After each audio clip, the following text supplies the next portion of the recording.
আজ এই ছায়াছবিটি হলে গিয়ে দেখলাম নন্দিতারা এবং শিবপ্রসাদ মুখার্জি। আহ, ওদের প্রোডাকশন সত্যিই আমার ভালো লাগে। আহ, যেমন আগের প্রোডাকশন বহুরূপী, সুপার ডুপার হিট লোকসঙ্গীত এবং থ্রিলারের ওপর এক অসাধারণ ফ্যান্টাস্টিক স্মার্ট প্রোডাকশন। কিন্তু ওই সব ফিল্মের থেকেও আমার এনাদের ডোমেস্টিক ফিল্মগুলো, যেগুলো সংসারের নিত্য প্রতিনিয়ত দৈনন্দিন আশা নিরাশা ভালোবাসা হতাশা আবেগের ওপর জড়িত যে ছায়াছবিগুলি ওনারা বানান, সেগুলোই আমাকে টানে বেশি।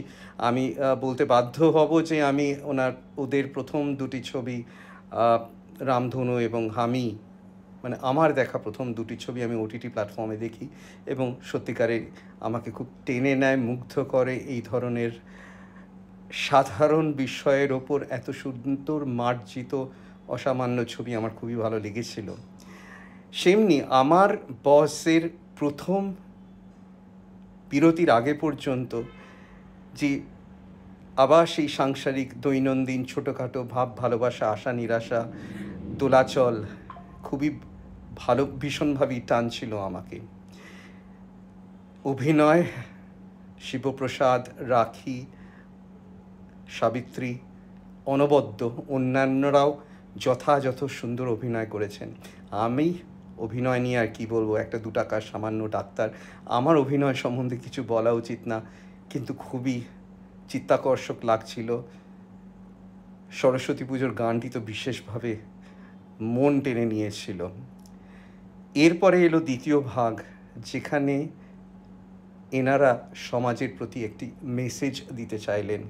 সেটার কথায় আমি আসছি পরে। তোমরা যারা এই সিনেমাটি হলে দেখতে যাবে তাদের জন্য বলি যে প্রথম 1 মিনিট কোনোভাবেই মিস করো না। অনবদ্য। আমি বলছি না সেখানে কি হবে, শুধু এখানে বলছি যে আমার মাও আমাকে মাঝে মাঝে ফোন করেন, জিজ্ঞেস করেন না কোথায় আছি কি করছি। ধরো সেই সময় আমি পেশেন্টদের সঙ্গে ক্লিনিকে বসে আছি, আমি একজন গাইনোকোলজিস্ট। তারা গোপনতম কিছু কথা আমাকে বলছে এবং আজকে ফোনের আওয়াজ এমনই, ওই নিঃশব্দ ঘরে আমায় কে কী বলছে ফোনে সেটা কান খাড়া রাখলেই শোনা যাবে। সেখান থেকে মার কথা ভেসে আসে, তুই যখন আসবি একটু আলু আর পেঁয়াজ আর একটা 10 টাকার ভীমবার নিয়ে আসবি। পেশেন্ট শুনল, আমিও শুনলাম, তারপরে আবার আমাকে তাদের কনসালটেশনে ফিরে যেতে হয়। তো এই প্রথম 1 মিনিট এই সিনেমাটার বা এই ছায়াছবিটি মিস করো না।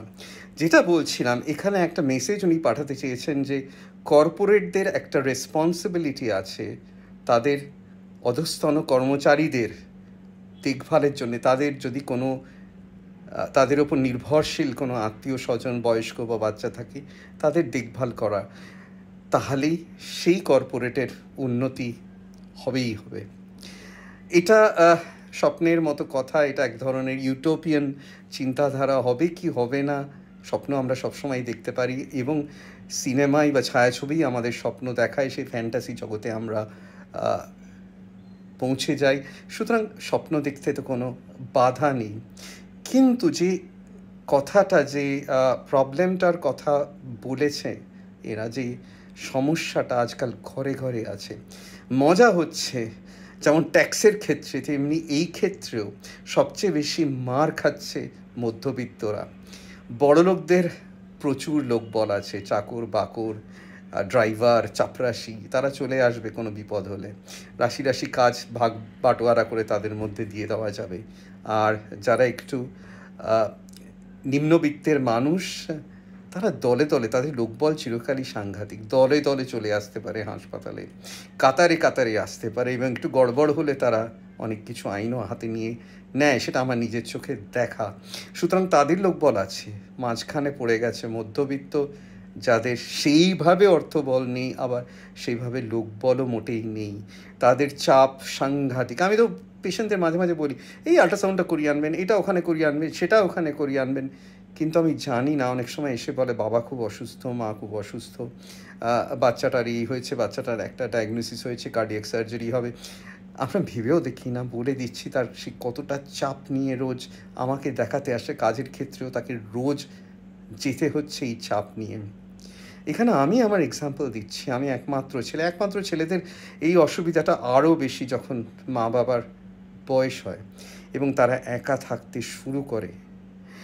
আমাকে এরম ঘটনা ঘটেছে যে যেখানে আমার মেজো মাসির দাহ কাজ সম্পূর্ণ করে আমাকে তার কয়েক মিনিটের মধ্যে, আধ ঘন্টার মধ্যে হাসপাতালে ফিরে এসে ডেলিভারি করতে হয়েছে গভীর রাত্রিরে। আমি শ্মশানের জামাকাপড়ও ছাড়ার সময় পাইনি। আবার উল্টো দিকে দেখো, একদিন রাতে আমার একটি পেশেন্ট হঠাৎ, আমার তখন রাত 2টো না 2:30 বাজে, আমার হাসপাতাল থেকে খবর এলো একটা পেশেন্টের ডেলিভারি পর কনভালশন হচ্ছে, সিরিয়াস, আমাকে সঙ্গে সঙ্গে ছুটে যেতে হবে। তার মিনিট 5 বাদেই আমি তৈরি হচ্ছি, আমার মার খবর এলো আমার পেটে অসহ্য ব্যথা হচ্ছে, এক্ষুনি চলে আয়। তো আমি শ্রীকৃষ্ণ নই, দুভাগে ভাগ হয়ে দুপাশে দেখা আমার ক্ষমতা নেই। সেই জন্যে আমাকে প্রথমেই চলে যেতে হয়েছে মাকে 5 মিনিটের মধ্যে মাকে তুলে নিয়ে গাড়িতে আমাকে ছুটে চলে এসেছে হাসপাতালে। হাসপাতালের সিস্টাররা সেই হাসপাতাল ভালো, মাকে একটা খাটে শুইয়ে দিয়ে প্রাথমিক চিকিৎসার ব্যবস্থা করে আমি পেশেন্টটাকে ঠিক করেছি। তারপর ভোরের দিকে মা একটু ঠিক হলে মাকে আমি ফেরত নিয়ে এসেছি। এই এত গুরুত্বপূর্ণ কাজ, 2টো প্রাণ নিয়ে আমি লড়ছি, আরও অনেক প্রাণ আমার হাতে রয়েছে। সেখানে যখন আত্মীয় স্বজন এরম অবস্থায় এমার্জেন্সিতে পড়ে, তখন তুমি চিন্তা করতে পারছো অবস্থাটা কী হতে পারে।